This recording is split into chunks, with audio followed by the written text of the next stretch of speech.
Doctor ইউনূসকে ট্রাম্পের দেওয়া চিঠি, বাংলাদেশি পণ্যের ৩৫% শুল্ক আরোপ। প্রধান উপদেষ্টা ডক্টর মোহাম্মদ ইউনূসের কাছে চিঠি পাঠিয়েছেন যুক্তরাষ্ট্রের প্রেসিডেন্ট ডোনাল্ড ট্রাম্প। চিঠিতে ট্রাম্প লিখেছেন, প্রিয় ডক্টর ইউনূস, আপনাদের কাছে এই চিঠি পাঠানো আমার জন্য একটি বড় সম্মানের বিষয়।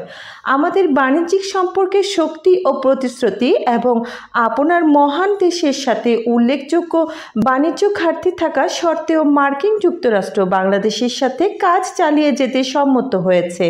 তবে পরবর্তী বাণিজ্য কেবল আরও ভারসাম্যপূর্ণ এবং ন্যায্য বাণিজ্যের সাথে হবে। অতঃপর আমরা আপনাকে বিশ্বের ১ নম্বর বাজার মার্কিন যুক্তরাষ্ট্রের অসাধারণ অর্থনীতিতে অংশগ্রহণের জন্য আমন্ত্রণ জানাচ্ছি। বাংলাদেশের সাথে আমাদের বাণিজ্যিক সম্পর্ক নিয়ে বহু বছর ধরে আলোচনা হয়েছে এবং আমরা এই সিদ্ধান্ত পেয়েছি যে বাংলাদেশের শুল্ক এবং অশুল্ক নীতি ও বাণিজ্য প্রতিবন্ধকতার কারণে সৃষ্ট এই দীর্ঘমেয়াদী এবং অত্যন্ত স্থানীয় বাণিজ্য ঘাটতি থেকে আমাদের অবশ্যই সরে আসতে হবে। বাংলাদেশ থেকে আগত পণ্যের ৩৫% শুল্ক নেব। উচ্চতর শুল্ক এড়ানোর জন্য প্রেরিত পণ্যগুলি সেই উচ্চতর শুল্কের সাপেক্ষে হবে। দয়া করে বুঝবেন, ৩৫% শুল্কটি আপনাদের দেশের সাথে আমাদের বাণিজ্যিক ঘাটতি অনেক কম। আপনারা জানেন, বাংলাদেশ বা আপনাদের দেশের কোম্পানিগুলো যদি যুক্তরাষ্ট্রের মাধ্যমে পণ্য তৈরি বা উৎপাদন করার সিদ্ধান্ত নেয়, তাহলে কোনো শুল্ক থাকবে না।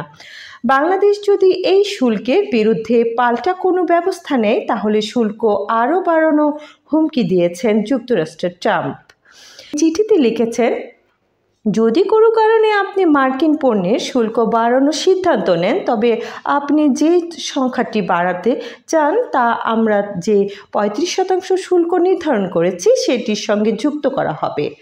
দয়া করে বুঝুন যে এই শুল্কগুলো বাংলাদেশের বহু বছরের শুল্ক স্থিতিশীল বাণিজ্য ঘাটতির কারণ হয়ে দাঁড়িয়েছে। এই ঘাটতি আমাদের অর্থনৈতিক এবং প্রকৃতপক্ষে আমাদের জাতীয় নিরাপত্তার জন্য একটি বড় হুমকি। ট্রাম্প আরও লিখেছেন, সামনে দীর্ঘ সময় আমরা বাণিজ্য অংশীদার হিসেবে আপনার সাথে কাজ করার জন্য উন্মুখ। আপনি মার্কিন যুক্তরাষ্ট্রের আপনার পূর্বে বন্ধ থাকা ট্রেডিং মার্কেটগুলো খুলতে চান এবং আপনার দেশের শুল্ক এবং অশুল্ক নীতি এবং বাণিজ্য বাধা দূর করতে চান, তাহলে আমরা সম্ভবত এই চিঠির একটি সমন্বয় বিবেচনা করব। আপনার দেশের সঙ্গে আমাদের সম্পর্কের উপর নির্ভর করে এই শুল্কগুলি ঊর্ধ্বমুখী বা নিম্নমুখী করা যেতে পারে।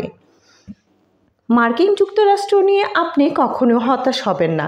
এই বিষয়ে আপনার মনোযোগের জন্য আপনাকে ধন্যবাদ। এর আগে গত এপ্রিল বাংলাদেশি পণ্যের ৩৭% শুল্ক আরোপ করেন ট্রাম্প, যা ৯ এপ্রিল থেকে কার্যকর হয়েছিল।